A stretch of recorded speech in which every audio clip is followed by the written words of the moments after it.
Oi pessoal, tudo bem? Eu sou Amanda Loretti, sou ginecologista e obstetra e hoje a gente vai falar sobre candidíase na gravidez.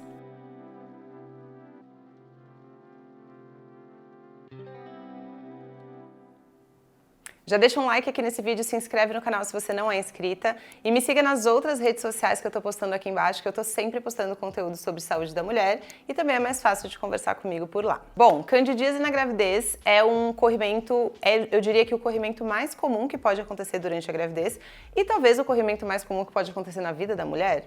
Candidíase é um corrimento que você não pega de alguém, e sim um desbalanço da sua própria flora vaginal. Na nossa vagina vivem vários bichinhos, lactobacilos, fungos, bactérias que são saudáveis, mas que devem viver em um equilíbrio para ter uma flora vaginal saudável e uma secreção vaginal que é normal. Às vezes, dependendo de diversos fatores, desde a alimentação, higiene íntima feita não de uma forma correta, imunidade, enfim, muitas coisas podem fazer com que, de repente, essa flora se desbalance e faça com que, mesmo que não tenha entrado um bichinho diferente, as coisas que já vivem na nossa vagina, se uma cresça mais, a outra cresça menos e desenvolva os corrimentos mais comuns que existem na vida da mulher, que é a candidíase, que acontece quando fungos que já moram na nossa vagina, como a cândida, e a mais comum é a cândida albicans, começa a se proliferar muito e daí gera essa alteração que se chama candidíase, ou até vaginose, que é quando a Gardnerella, entre outras bactérias,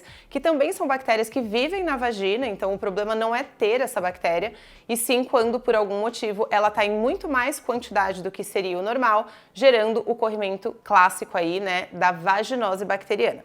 Esses são os dois corrimentos mais comuns da mulher, no geral, na vida, e na gravidez também eles podem aparecer. E particularmente a candidíase, devido às alterações imunológicas de pH, da flora, da própria secreção vaginal, a vagina da mulher grávida tem muito mais secreção do que a vagina de uma mulher que não está grávida, Enfim, todas essas coisas podem contribuir para desbalanços de flora e ter candidíase na gravidez é algo bem comum. O quadro clínico típico da candidíase é coceira, ardor pela vulva por fora e às vezes até uma sensação de assado, às vezes fica vermelho, fica com a área de fora que está coçando, fica avermelhada, seca, meio irritada.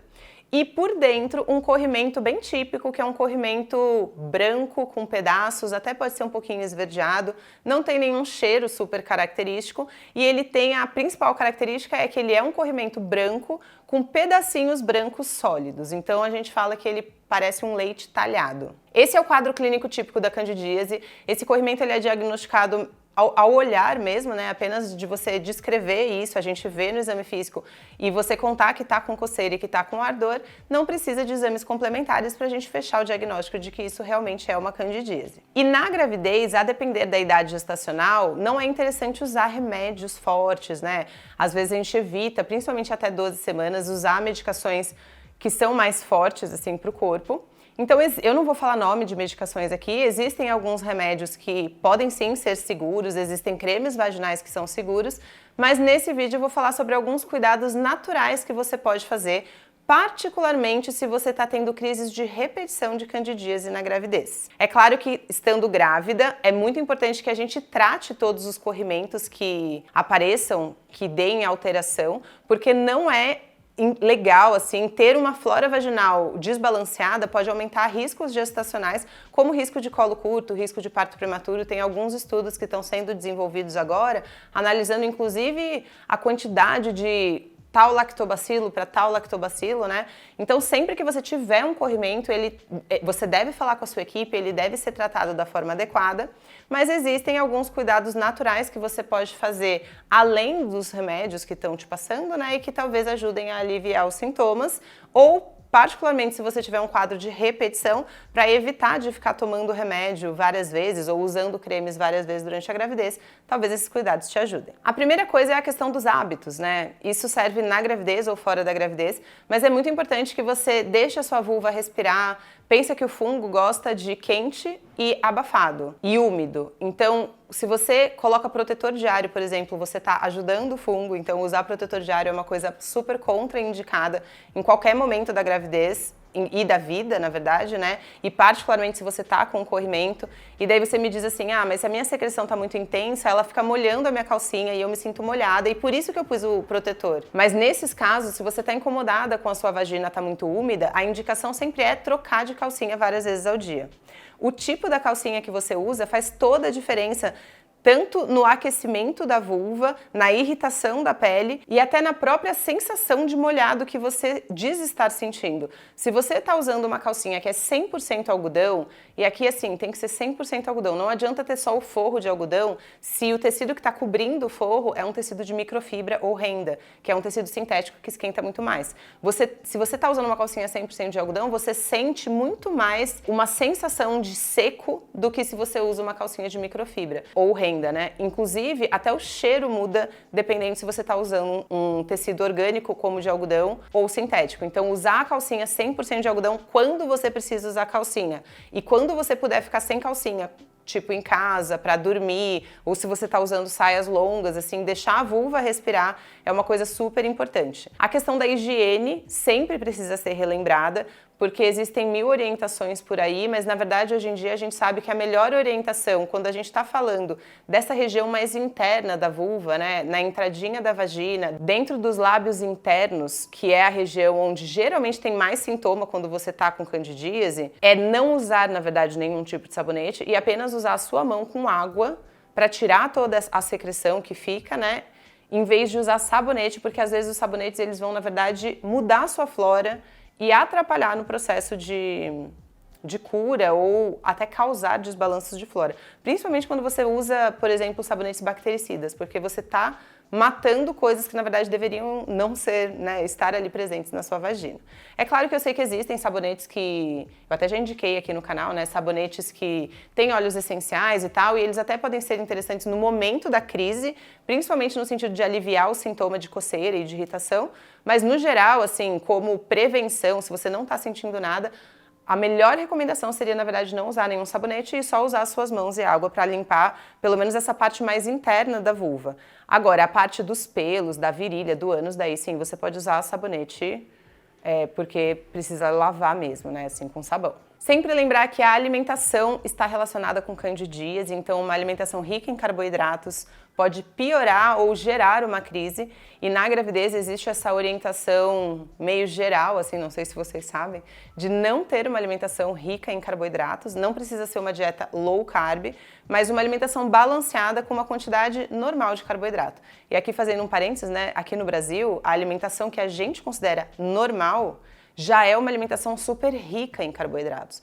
Então, se você fosse numa Nutri para ela fazer um cálculo aí, né, de quanto de proteína para carboidrato que você come, se você come a alimentação do brasileiro médio, normal, já tá com excesso de carboidrato. Então, na gravidez e na vida, né, o ideal é que a gente dê uma reduzidinha nessa proporção carboidrato com o resto.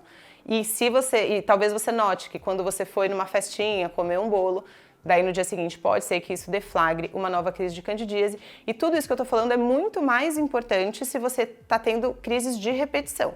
Porque se você teve só uma crise, muito provavelmente você vai tratar com a medicação. E daí se você não tiver mais nenhuma, vida normal, assim, né? Fazendo os cuidados que você sempre teve. E aqui, para fechar os cuidados, né? As dicas que eu falei de coisas mais naturais, 2 coisas que eu sempre indico por aqui, que é óleo medicado e banho de assento. Óleo medicado é uma receitinha de você pegar óleo de coco orgânico, óleo vegetal mesmo, desse que vende no supermercado, e fazer uma misturinha num outro vidrinho limpo, né?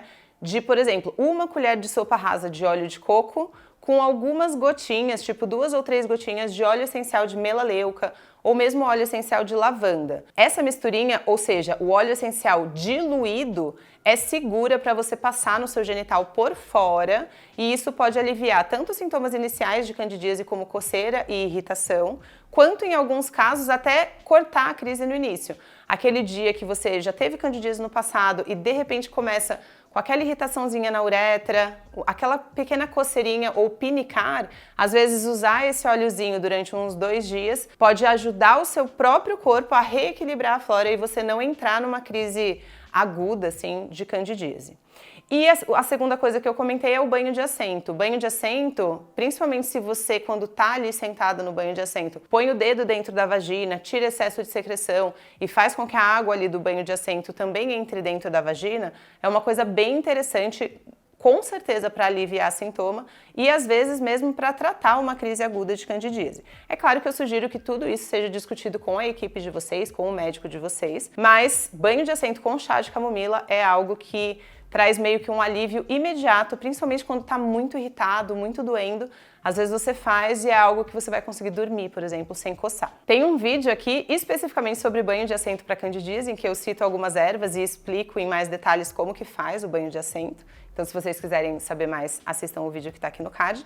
E por último, eu vou dar uma dica de ouro, que eu já usei muito, porque eu sou uma pessoa muito alérgica. Não tô nem falando de candidíase, né? Tô falando de coceiras no geral, assim. Às vezes você tá com uma candidíase e ela tá coçando na hora que você deitou pra dormir. E daí você deitou pra dormir, você quer dormir e fica aquela coceira e você não consegue parar de se mexer e você pensa, meu, eu só queria que parasse de coçar pra eu dormir. Existe uma técnica muito simples, assim, e muito efetiva, que é colocar gelo na coceira. Isso serve pra qualquer coceira. Então, se você tá com coceira na vulva, você poderia fazer um saquinho de gelo e daí só, se você for sensível, a sua pele for sensível, né, você pode colocar tipo um paninho bem fino, tipo uma fronha de travesseiro e colocar esse gelo encostado ali aonde está coçando, aqui no caso na vulva. E depois de cerca de 15 minutos, 20 minutos do gelo, o gelo anestesia a pele e passa completamente a coceira. Não é nada que vai tratar a sua candidíase, mas às vezes é algo que vai passar a coceira para você conseguir dormir e daí você dorme durante a noite e tanto no dia anterior quanto no próximo dia você continua fazendo seu tratamento